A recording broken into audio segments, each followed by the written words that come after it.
আসসালামু আলাইকুম। নতুন আরেকটি ক্লাসে সকলকে স্বাগতম।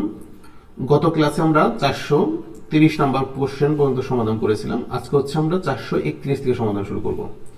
দেখো, আমাদের প্রথম কোশ্চেনটা আজকে যশোর বোর্ড 2020 সালের প্রশ্ন। আমরা খুব সহজে সমাধানগুলো করে ফেলি। দেখো আমাদের কি দেওয়া আছে, 3 plus minus 3 plus 3 minus 3 plus dot dot dot. বলছে ধারাটির 10তম পদ নিচের কোনটি। ঠিক আছে, 10তম পদ নিচের কোনটি সেটা বের করতে বলছে। তাহলে আমাদের এখানে অপশন হচ্ছে এই চারটা। দেখো, আমাদের প্রথম পদ প্লাসের 3, দ্বিতীয় পদ মাইনাসের 3, তৃতীয় পদ প্লাসের 3, চতুর্থ পদ মাইনাসের 3। অর্থাৎ আমরা এখানে বুঝতেই পারতেছি যে আমাদের বিজোড় সংখ্যক পদগুলো হচ্ছে প্লাসের 3 হচ্ছে, আর জোড় সংখ্যক পদ যেগুলো আছে সেগুলো -3 হচ্ছে। আমাদের 10তম পদ কত সেটা বের করতে বলছে। তাহলে 10তম পদ মানে কি জোড়, তাহলে জোড় সংখ্যক পদের মান কত হচ্ছে আমাদের এখানে -3। অর্থাৎ আমাদের অপশনটা রাইট হবে কোনটা, -3 হবে, এটা আমাদের উত্তর হবে। আচ্ছা, এরপর দেখো আমাদের 432 নম্বর যে কোশ্চেনটা, যে বললো 1/2, 2/3, 3/4 অনুক্রমটির সাধারণ পদ কোনটি সেটা বের করো। তাহলে একটা জিনিস খেয়াল করো, এখানে দেখো 1 2 3, অর্থাৎ লবে কিন্তু আমাদের কোনো স্বাভাবিক সংখ্যা আসতেছে 1 2 3 এরকম ডট ডট আসতেছে, আর নিচে কি আসতেছে দেখো 2 3 4, নিচেও কিন্তু স্বাভাবিক সংখ্যা আসতেছে, কিন্তু আমাদের 2 থেকে শুরু হয়েছে, ঠিক না? 2 থেকে শুরু হচ্ছে। অর্থাৎ এই যে উপরে যেটা আছে দেখো, উপরে যদি এটা n হয়, n এর সাথে 1 যোগ করলে যেটা হয় সেটা এখানে হচ্ছে। এটা যদি n হয় মানে 3 2 সাথে 1 যোগ করলে 3 হচ্ছে, এখানে 3 সাথে 1 যোগ করলে 4 হচ্ছে। অর্থাৎ আমরা কি বলতে পারবো, এখানে আমাদের বলতে পারবো না, এখানে উপরে যদি n হয় সেটা n+1 হবে, ঠিক না? তাহলে আমাদের গ নাম্বারের সাথে মিলতেছে না এটা? হ্যাঁ, অবভিয়াসলি আমাদের গ নাম্বারের সাথে মিলতেছে, তাহলে এটা আমাদের অ্যান্সার হবে। আচ্ছা, এরপর দেখো আমাদের 432 নাম্বার কোশ্চেন, যে 3 + 6 + 9 প্লাস ডট ডট ডট ধারাটির 15টি পদের সমষ্টি কত? খুব ইজি। তাহলে এটা একটা কি ধারা বলো দেখি? এটা একটা আমাদের হচ্ছে গুণন্তর ধারা, তাই না? এটা একটা গুণন্তর ধারা, সমান্তর ধারা। দেখো তো যে এই, আচ্ছা এটা তো সমান্তর ধারা, যে 6 থেকে যদি 3 বাদ দাও তাহলে কত হবে? 6 থেকে 3 বাদ দিলে 3 থাকে, 9 থেকে 6 বাদ দিলে 3 থাকে, অর্থাৎ এটা একটা সমান্তর ধারা। তো সমান্তর ধারার 15টি পদের সমষ্টি কত সেটা বের করতে বলছেন।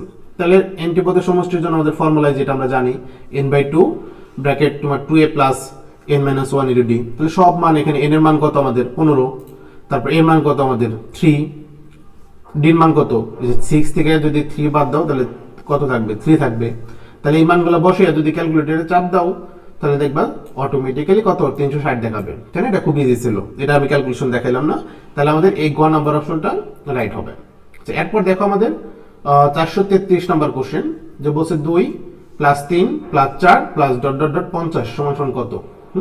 তার মানে কি আমাদের যে লাস্টে যেটা আছে, মানে এই 2 3 4 5 6 7 8 9 ডট ডট ডট 50 পর্যন্ত সবগুলো যোগ করলে যেটা হবে সেটা বের করতে বলছে, ঠিক না? তাহলে এটা কি একটা স্বাভাবিক সংখ্যা না? এটা একটা স্বাভাবিক সংখ্যা না? হ্যাঁ, স্বাভাবিক সংখ্যার সমষ্টি বের করার জন্য আমরা ফর্মুলা কি জানি? n × n+1/2 না? হ্যাঁ, তাহলে দেখো আমাদের হচ্ছে তোমার হচ্ছে এখন এটা একটা স্বাভাবিক সংখ্যা ছিল, কিন্তু আমাদের প্রথমে 1টা ছিল না, ঠিক না? সেই 1টা লাস্টে আমরা বিয়োগ করে দিলেই হইলো। তাহলে আমরা তোমার হচ্ছে n + এদের আগে বের করি যে এই কলার সমষ্টি কত সেটা বের করি। যে তোমার হচ্ছে যেহেতু স্বাভাবিক সংখ্যার সমষ্টি মানে 1 থেকে শুরু করে 50 পর্যন্ত আগে বের করি, সেটা বের করলে আমাদের যে n এর মান হচ্ছে 50 × 50 + 1 মানে 51 ভাগ 2 মানে 1275। কিন্তু আমরা তো 1 তো এখানে দেওয়া নাই, ঠিক না? তাহলে একটা যদি বিয়োগ করে দিই তাহলে আমাদের কাজ শেষ। তাহলে কত হবে? 1274 হবে।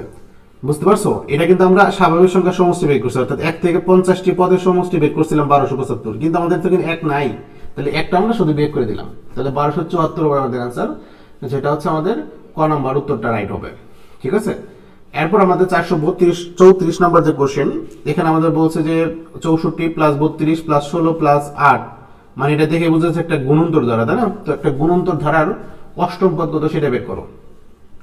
তাহলে অষ্টম পদ সমান আমরা ফর্মুলা জানি কি, যে তোমার হচ্ছে ar² তোমার হচ্ছে 8 - 1 মানে 7 লেখা যায়, তাই না? 7 লেখা যায়। তাহলে এর মান কত দেওয়া আছে? 64 দেওয়া আছে। এখন শুধু আমি আর এর মানটাও দেওয়া আছে, যে যেমন দ্বিতীয় পদকে প্রথম পদ দ্বারা ভাগ করে কত আসে, এই যে হাফ আসে। অর্থাৎ মান বসাও এখানে, এর মান হচ্ছে 64, আর এর মান হচ্ছে 1/2, আর এখানে n মাইনাস মানে n এর মান 8 - 1, মানে এটা যদি ক্যালকুলেশন করা যায় তাহলে কত আসবে আমাদের? হাফ আসবে, হাফ। তাহলে আমাদের অ্যান্সারটা কত হবে? এই যে ক নাম্বার উত্তরটা রাইট হবে। ঠিক আছে, খুবই ইজি। আমরা বইয়ের ম্যাথগুলো যদি আসলে ভালো করে পারি তাহলে আমাদের এমসিকিউ গুলো সলভ করা কোনো ব্যাপারই না, ঠিক না? হ্যাঁ। তো এরপর আমাদের দেখো 435 নম্বর কোশ্চেন, যেটা যে 4 plus P plus Q plus 32 গুণন্তর ধারার অন্তর্ভুক্ত হলে তোমার পি স্কোয়ার প্লাস কিউ স্কোয়ারের মান নিচের কোনটি? মানে হচ্ছে আমাদের এই পির মান বের করতে হবে, আবার কিউর মানও বের করতে হবে। কয়টা? এটাকে স্কোয়ার করে যোগ করলে যেটা হবে সেটা আমাদের বের করতে বলছে। তার মানে আমাদের পি এবং কিউ দুইটাই লাগবে। আর পি মানে হচ্ছে দ্বিতীয় পদ, কিউ মানে হচ্ছে তৃতীয় পদ, ঠিক না? তো দ্বিতীয় পদ সমান সমান আমাদের ফর্মুলা আছে এ আর তৃতীয় পদ মানে হচ্ছে এ আর স্কোয়ার, কিন্তু এর মান 4 দেওয়া আছে, খুবই ভালো, কিন্তু আর এর মানটা আমরা জানি না, ঠিক না? এটার জন্য আমাদের কি করতে হয়? লাস্টের পদটা নিতে হয়। লাস্টের পদ কত? আমাদের চতুর্থ পদ। তো চতুর্থ পদের ফর্মুলা হলো এ আর টু দি পাওয়ার 3 সমান 32 দেওয়া আছে, তাই না? সেখান থেকে এর মান আমি বসাই দিলাম 4, এখানে 4 ছিল, 4টা গুণ আকারে ছিল, সেটা ডান পাশে পরে ভাগ হয়ে গেল, তাই না? ভাগ হয়ে গেছে 32 কে যে 4 দ্বারা ভাগ করা হয় তাহলে 8 হয়, তাহলে আর টু দি পাওয়ার 3 সমান সমান 8। তাহলে আমাদের পাওয়ার কত? 3। আমাদের দেখতে হবে 8 কে কিভাবে 3 মানে কিসের উপরে 3 দিলে 8 হয়, তাই না? 2 এর উপরে 3 দিলে 8 হয়। আমরা পাওয়ার দুটাকে সেম বানাই ফেললাম, তাহলে বেস দুটো সেম লেখা যায়, আর সমান সমান 2, ঠিক আছে? আর সমান সমান 2। তাহলে আমরা দ্বিতীয় পদ বের করতে পারবো যে এ আর মানে এ হচ্ছে 4 আর এর মান হচ্ছে 2, তাহলে 4 দুগুণে কত? 8, যেটা পি। এবং তৃতীয় পদ হচ্ছে এভাবে বের করতে পারি যে 16। তার মানে এখন এই পি স্কোয়ার এবং কিউ স্কোয়ার করবো, তো 8 এর উপর স্কোয়ার করবো, 16 এর উপর স্কোয়ার করলে যেটা সেটা আমাদের অ্যান্সার হবে। 8 এর উপর স্কোয়ার প্লাস 16 এর উপর স্কোয়ার করলে 320 আসবে। তাহলে আমাদের অ্যান্সারটা কোনটা হবে? গ নাম্বার। এরপর আমাদের 436 নাম্বার কোশ্চেন, দেখো কি বলছে? 1 plus 3 plus 5 plus 7 dot dot dot ধারাটির n সংখ্যক পদের সমষ্টি কত সেটা বের করো। এটা একটা গুণন্তর দ্বারা নাকি সমান্তর দ্বারা? এটা একটা সমান্তর দ্বারা, তাই না? পরপর দুটি পদের পার্থক্য সেম, তাহলে সমান্তর দ্বারা যেহেতু, তাহলে n টি পদের সমষ্টি বের করার ফর্মুলা হচ্ছে আমাদের কি? n/2 bracket 2a plus n minus 1 U D. আমরা যে মানগুলো বসাই দেই, দেখো n তো আমাদের দেওয়া নাই, তাহলে n থাকবে এখানে। এর মান কত? 1, এই যে বসাইলাম। d এর মান কত? যে 3 থেকে যদি 1 বিয়োগ করো কত থাকবে? 2, এই যে 2। পরে যদি এটা তুমি ভিতরে গুণ করো যে 1/2, তোমার 2 এর সাথে 1 গুণ করলে 2 হয়, আর এই যে ব্র্যাকেটের সাথে 2 গুণ হবে, মানে 2 এর সাথে n গুণ করলে 2n মাইনাস 1 এর সাথে 2 গুণ করলে -2। তো এই যে 2 মানে প্লাসের 2 মাইনাসের 2 কাটা, তাহলে 2n থাকে। সেখান থেকে আবার আমি চাইলে এই যে এই 2 আর 2 কাটা দিতে পারি, n আর n গুণ করলে কি হবে? n স্কয়ার হবে, তাই না? এই যে n দেখাইছে, এই 2 আর 2 কাটা, তাহলে n এর সাথে n গুণ করলে n স্কয়ার। তাহলে আমাদের অপশনটা হবে ক নাম্বার। এই কোশ্চেনটা কিন্তু আমরা গত ক্লাসেও একটা পাইছিলাম, এই প্রবলেমটা সেম। এরপর হচ্ছে আমাদের বলছে 1 plus 4 plus 16 plus dot dot dot ধারাটির কোন পদ 1024 হবে? ধারাটির কোন পদ 1024 হবে সেটা বের করতে বলছে। এই প্রবলেমটা এর আগে তো সলভ করলাম, ঠিক না? যে ধারাটির কোন পদ মানে কি? n তম পদ। আমরা ধরে নেব n তম পদ এত। তো n তম পদের ফর্মুলা আমরা কি জানি? a r to the power n minus 1 সমান কত? 1024। এখন আমরা দেখবো যে কোন কোন মান আমরা জানি। এর মান জানি যে 1 বসে দিলাম। আর এর মানও আমি জানি যে তোমার হচ্ছে যে 4 কে যদি 1 দ্বারা ভাগ করি তাহলে 4 হবে, তাহলে 4 ইনটু দি পাওয়ার এত 1024, তাই না? এরপর আমি কি করতে পারি? দেখো এখানে 1 ছিল, এই 1 যদি বাম পাশে ভাগ করে দেই এই জিনিসটা থেকে কোনো পরিবর্তন হয় না। তাহলে এরপর আমি কি করতে পারি? এটাকে তুমি যদি চাও যে পাওয়ার দুইটা সেম বানাবা, বেস দুইটা সেম বানাবা, সেম বানাও করতে পারো, অথবা সহজে করা যায় যে আমরা লগারিদমে প্রকাশ করে যে লগ নিব, এই যে এখানে যেটা থাকে সেটা হলো বেস হয়, এই যে বেস দিয়ে দিলাম। ডান পাশে যেটা থাকে সেটা লগের পাশাপাশি বসে, আর উপরে পাওয়ার যেটা থাকে সেটা ডান পাশে বসে, তাই না? যেটা পরে তুমি এটা ক্যালকুলেশন করবা ক্যালকুলেটর দিয়ে। এই যে আমরা তুলি, দেখো আমাদের এখানে লগের বেস কত আছে?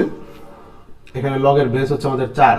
তাহলে কিন্তু আমরা এই লগটা নিলে কিন্তু হবে না, কারণ এই লগের বেস হচ্ছে আমাদের কত? 10। এই লগের বেস কত? 10। কিন্তু আমাদের যে লগটা সেটার বেস কত? 4। এর জন্য আমরা এই লগটা নিব, যেটার বেস পরিবর্তন করতে পারবো। বেস কত আমরা দিব? 4। এরপর আমরা এখানে যাব যে এর কত তুলবো? 1024।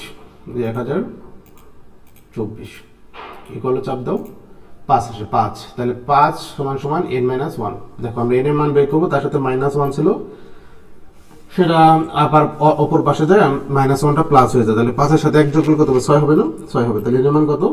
6। তাহলে আমাদের ষষ্ঠ পদ হবে 1024। এটা রাইট। আচ্ছা, দেখো এরপরে আমাদের আর একটা কোশ্চেন বললো যে 6 প্লাস 12 প্লাস a প্লাস 48 ধারাটি গুণন্তর, বলছে এর মান কত সেটা বের করো। এর মানে কি? তৃতীয় পদ। তো তৃতীয় পদের ফর্মুলা আমরা কি জানি? এ আর স্কোয়ার, এ আর স্কোয়ার। দেখো এখন এটা আমাদের খুব ইজি ছিল। তৃতীয় পদ মানে কি? এ আর স্কোয়ার। তাহলে এখন আমাদের প্রথম পদ কত? 6, আর আর এর মান কত? এই যে 6 কে যদি 2 দ্বারা ভাগ করি, 6 দ্বারা ভাগ করি কত হবে? 2। অর্থাৎ এখানে 6 ইন্টু আমাদের হচ্ছে এটার মান হচ্ছে 2 তার উপরে স্কোয়ার, মানে 2 এর উপরে স্কোয়ার করলে হয় কত? 4। 4 এর সাথে 6 গুণ করলে 4 4 24। তাহলে আমাদের এই গ নাম্বার অপশনটা রাইট হবে। এই গ নাম্বার অপশনটা রাইট। এটা খুব সহজ ছিল। এখানে কিভাবে করা হয়েছে এটা দেখো, এখানে আর এর মান বের করার জন্য আরো অনেক ক্রিটিক্যাল করা হয়েছে, দরকার নাই তো। এখানে তো আমাদের বলে দিছিল দ্বিতীয় পার্টটা, ঠিক না? তাহলে এইভাবে সহজে করা যায়, এটা না করলেও চলবে, এটা বাদ দাও, ঠিক আছে? এটা দরকার নেই। তাহলে কিন্তু দ্বিতীয় পদ যেহেতু দেওয়া ছিল, দ্বিতীয় পদকে প্রথম পদ দ্বারা ভাগ করলে তার এর মান পাওয়া যায়, ঠিক না? আর তৃতীয় পদ মানে এর স্কয়ার আমরা জানি, তাহলে এটা আমাদের অ্যান্সার হবে। আচ্ছা, এরপর আমরা চলে যাই 439 নম্বর কোশ্চেনে। দেখো কি বলছে, 1/√3 যে কমা -1, সরি কমা না, 1/√3 -1 plus √3 minus dot dot dot ধারাটির অষ্টম পদ কত সেটা বের করতে বলছে। আচ্ছা, তাহলে এটা হচ্ছে আমাদের কি দ্বারা, এখানে আরেকটা পদ দেওয়া উচিত ছিল আমাদের, এটা একটা গুণন্তর দ্বারা। হ্যাঁ, এটা একটা গুণন্তর দ্বারা, এটা উল্লেখ করে দেওয়া উচিত ছিল, অথবা আরেকটা পদ দিলে আমরা বুঝতে পারতাম এটাকে। তবে এটা গুণন্তর দ্বারা, তো এটার অষ্টম পদ কত সেটা বের করতে বলছে। তাহলে গুণন্তর দ্বারা অষ্টম পদ সমান আমরা কি জানি, যে a r টু দি পাওয়ার মানে 8 - 1, তাই না? মানে 7 হবে আর কি। তো এর মান তো আমাদের দেওয়া আছে, যে a আর কত সেটাও আমাদের তো দেওয়া আছে, যে -1 কে যদি এটা দ্বারা ভাগ করে তাই দিতে হবে, তাই না? -1 কে যদি 1/√3 দ্বারা ভাগ করো তাহলে -3 আসে। মান বসিয়ে দিই, যে 1 এর মান হচ্ছে 1/√3, আর এর মান হচ্ছে -√3, তার উপরে পাওয়ার হচ্ছে 8 থেকে 1 বাদ দিলে তোমার 7, তাহলে এটা ক্যালকুলেশন করলে -27 আসবে। তাহলে এটা হচ্ছে আমাদের অ্যান্সার, -27। খ নম্বর উত্তরটা রাইট হবে, ঠিক আছে? ওকে, এরপর আমরা 440 নম্বর কোশ্চেনটা দেখি, যে বলছে 1 + 3 + 5 প্লাস ডট ডট ডট 101 মানে ধারাটির পদ সংখ্যা কত, মানে এটা কত নম্বর পদ এলো এটা, ঠিক না? তাহলে আমরা ধরে নেব এটাকে, যে এটা হলো n-তম পদ। তো n-তম পদ এটা আমাদের কি দ্বারা? এটা একটা সমান্তর ধারা, ঠিক না? যে 2 2 করে বাড়তেছে, এটা একটা সমান্তর ধারা। তাহলে আমরা লিখতে পারি যে n-তম পদ সমান a + n - 1 * d সমান কত? 101। যেটা যেটা লাস্টেটা থাকে সেটাকে আমরা n-তম পদ ধরে নিব। পরে আমরা মান বসাই দেই, এর মান কত? 1, এই যে 1। d এর মান কত? এই যে 3 থেকে যদি 1 বাদ দেই 2, সেই 2 এই যে এনে, আর n এর মান তো বের করবে, এখানে বসবে এটা, তাই না? তাহলে 1 প্লাস এটার সাথে যদি গুণ করো, n এর সাথে 2 গুণ করলে 2n, -1 এর সাথে 2 গুণ করলে -2 সমান 101। তাহলে এরপর আমরা কি করতে পারি, যে -1 প্লাসের, সরি প্লাসের 1 মাইনাসের 2 যোগ করলে কত হবে? -1। -1 যদি ডান পাশে চলে যায়, দেখো এটা আমি একটু এখানে দেখাই দেই, যেখানে আমাদের হচ্ছে 2n ছিল, আর যে 1 আর -2 যদি যোগ করো হবে হচ্ছে -1 সমান কত? 101। এরপর আমি n এর মান বের করব, তাহলে 2n সমান কি লিখবো, যে ডান পাশে তো 101 ছিল, আমাদের বাম পাশে -1 ছিল, এই জন্য ডান পাশে কি হয়ে যাবে? +1 হয়ে যাবে। তার মানে 101 এর সাথে 1 যোগ করলে 102 হয়, তাকে 2 দ্বারা, মানে n এর মান বের করে এটার সাথে 2 গুণ আছে সেটা ভাগ হয়ে 51 হয়ে যাবে। তাহলে আমাদের অপশনটা রাইট হবে ক নাম্বার। ক নাম্বার মানে 51 হবে। আচ্ছা, এরপর দেখো 441 নম্বর কোশ্চেন কি বলছে, 5 + 7 + 9 + 11 ধারাটির 12তম পদ কত? খুব সহজেই বুঝতে পারতেছি, এটা হলো সমান্তর ধারা, তার 12তম পদ কত সেটা বের করতে বলছে। আমরা সূত্র জানি, n-তম পদের a + n - 1 * d, এর মান হচ্ছে কত? 5, d এর মান হচ্ছে 7 - 5 মানে 2, মান বসে দাও হয়ে যাবে 27, ঠিক না? খুবই ইজি, ক নাম্বার আনসার। আচ্ছা, এরপর দেখো আমাদের বলছে 442 number question, p + q + r + s + dot dot dot গুণন্তর ধারা হলে নিচের কোনটি সঠিক? আচ্ছা, গুণন্তর ধারা, তো গুণন্তর ধারা আমরা জানিয়েছি পরপর দুটি পদের পার্থক্য একই, মানে এই কিউ কে যদি পি দ্বারা ভাগ করি তাহলে কি হবে?